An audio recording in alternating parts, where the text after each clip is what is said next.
Hello ವೀಕ್ಷಕರೇ, ladies ದುನಿಯಾ ಕನ್ನಡ ಚಾನಲ್ಗೆ ಸ್ವಾಗತ ಸುಸ್ವಾಗತ. ಇವತ್ತಿನ ವಿಡಿಯೋದಲ್ಲಿ ನಾವು ಅವಲಕ್ಕಿ ಚೂಡ ಮಾಡೋಣ. ಭಾಳ ಕ್ರಿಸ್ಪಿ ಆಗ್ತೈತಿ, ಭಾಳ ಟೇಸ್ಟಿ ಕೂಡ ಆಗ್ತೈತಿ.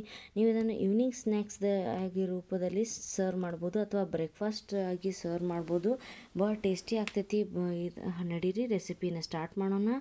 ಇದರಲ್ಲಿ ನಾನು ಒಂದು ಕಡಾಯಿನಲ್ಲೇ ಒಂದು 5ರಿಂದ 6 ಟೇಬಲ್ ಸ್ಪೂನಷ್ಟು ಎಣ್ಣೆಯನ್ನು ಹಾಕ್ತಾಯಿದ್ದೀನಿ. ಎಣ್ಣೆ ಕಾಯ್ದಾಗಿದೆ. ಈಗ 1 ಟೇಬಲ್ ಸ್ಪೂನಷ್ಟು ಜೀರಿಗೆ, 1 ಟೇಬಲ್ ಸ್ಪೂನಷ್ಟು ಸಾಸಿವೆಯನ್ನು ಹಾಕಿ ಇದನ್ನು ಫ್ರೈ ಮಾಡೋಣ. ಆಮೇಲೆ 1 ಟೇಬಲ್ ಸ್ಪೂನಷ್ಟು ನಾನು ಇಲ್ಲಿ ಎಳ್ಳನ್ನು ಕೂಡ ಹಾಕ್ತಾಯಿದ್ದೀನಿ. ಇದು ಹಾಕೋದ್ರಿಂದ ಭಾಳ ಟೇಸ್ಟ್ ಕೂಡ ತುಂಬ ಒಳ್ಳೆಯದು ಕೊಡುತ್ತೆ.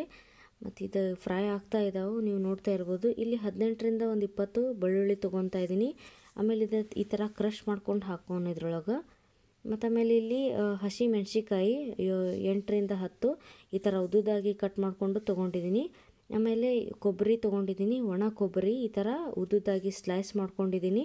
ಎಷ್ಟು ತೆಳ್ಳಗೆ ಸ್ಲೈಸ್ ಮಾಡ್ಕೊತೀರಿ ಅಷ್ಟು ತುಂಬ ಒಳ್ಳೆಯದು. ನೀವು ನೋಡ್ತಾ ಇರ್ಬೋದು ನಾನು ಎಷ್ಟು ತೆಳ್ಳಗೆ ಸ್ಲೈಸ್ ಮಾಡ್ಕೊಂಡು ತೊಗೊಂಡಿದ್ದೀನಿ. ಆಮೇಲೆ 2 ಟೇಬಲ್ ಸ್ಪೂನಷ್ಟು ಗೋಡಂಬಿಯನ್ನು ಹಾಕ್ತಾಯಿದ್ದೀನಿ.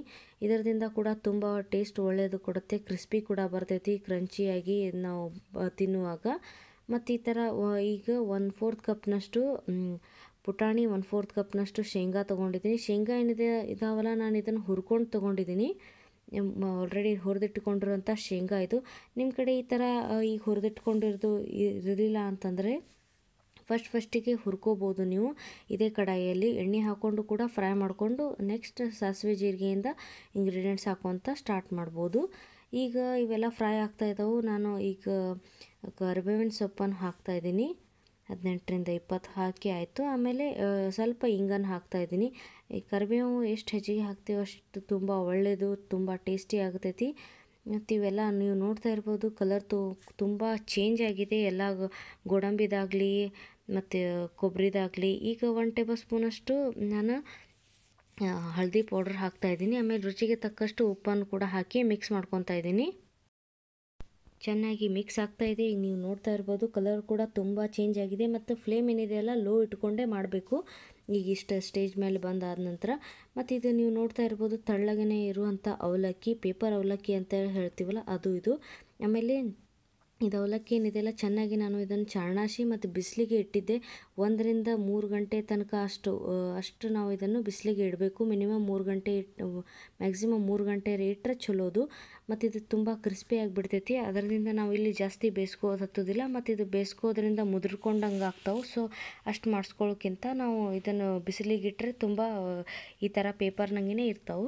ಮತ್ತು ಚೆನ್ನಾಗಿ ಮಿಕ್ಸ್ ಮಾಡ್ಕೊತಾ ಇದ್ದೀನಿ. ಇದಾಗಿದೆ ಈಗ ನೀವು ನೋಡ್ತಾ ಇರ್ಬೋದು. ಮತ್ತು ನಾನಿಲ್ಲಿ ಪುಡಿ ಸಕ್ಕರೆನ ಹಾಕ್ತಾಯಿದ್ದೀನಿ.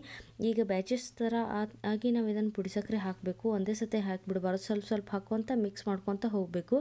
2ರಿಂದ 3 ಟೇಬಲ್ ಸ್ಪೂನಷ್ಟು ಅಥವಾ ನಿಮಗೆ ರುಚಿಗೆ ತಕ್ಕಷ್ಟು ಎಷ್ಟು ಬೇಕೋ ಅಷ್ಟು ಹಾಕ್ಬೋದು.